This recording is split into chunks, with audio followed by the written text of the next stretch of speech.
చూసినట్లయితే ఘోరమైన పరిస్థితులు సేవకునికే కలుగుతూ ఉన్నాయి, లేకపోతే సంఘానికే కలుగుతూ ఉన్నాయి. అన్యాయపు తీర్పు, అన్యాయపు స్థితి గవర్నమెంట్ల ద్వారా కానీ ఇంకొక ద్వారా కానీ కేవలం క్రైస్తవ సంఘాలకి కలుగుతూ ఉన్నాయి. చాలా మంది వరి అవుతుంటారు. మా దగ్గర ఉన్నది కాలంలో ఒక విషయం వచ్చింది.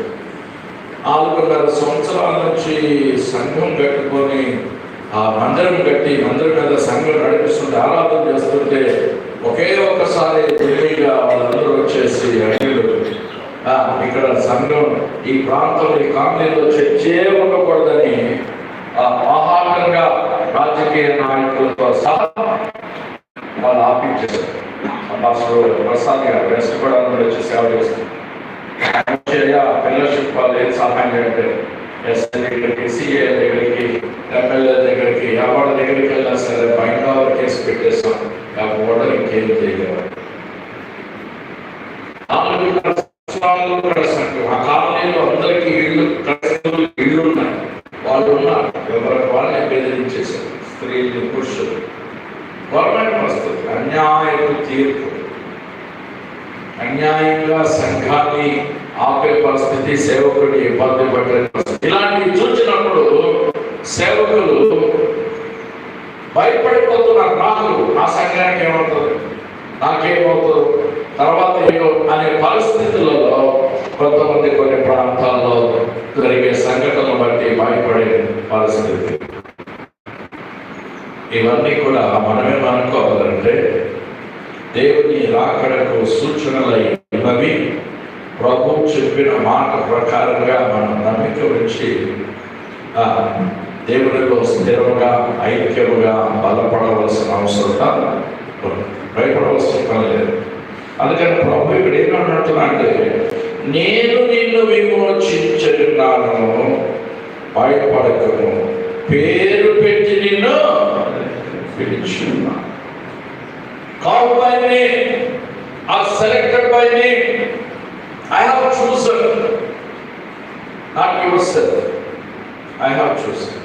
పిలిచిన దేవుడు, నమ్మదగిన దేవుడు, పిలిచిన దేవుడు, వాడుకోదగిన దేవుడు, పిలిచిన దేవుడు, తప్పించడానికి సమర్థుడు.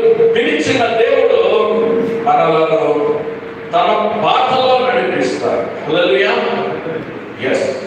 If God calls you and me, definitely He will use it. If He wants to allow us to go through certain problems or facing certain area, but He will be with us. ఒకవేళ దేవుడు మనల్ని కనుక ఒక సమస్యలకుండా కష్టముకుండా నడిపించాలని ఆయన ప్రణాళికలో ఆయన ఉద్దేశంలో ఉంటే మనల్ని సరిచేయడానికి ఆయనలో చేస్తారు. Without His permission, nothing will harm to us. ఆయన అనుమతి లేకుండా మనకి ఏది కూడా జరగదు, రాదు. ప్రభు చెప్తూ ఉన్నాడు ఇక్కడ, పేరు పెట్టి నేను పిలిచాను, నీవు నా సొత్తు, భయపడు. ఈ రోజుల్లో సేవ చేయడానికి సేవకులు కొన్ని విషయాలు బట్టి సందిగ్ధంలో ఉన్నవారు ఉన్నారు. ఎవరి dilemma whether they should go forward or they stop ministry. సంఘ పరీక్షలలో వెళ్ళాలా, ముందుకు వెళ్ళాలా, కొనసాగించాలా, ఆగిపోవాలా, తెలియని పరిస్థితి. కొన్ని కుటుంబాల్లో, కొన్ని సంఘాలలో సేవకులు జరిగిస్తున్న పరీక్షలను మనం చూస్తున్నాం. బైబిల్లో చాలా విషయాలు ఉన్నాయి.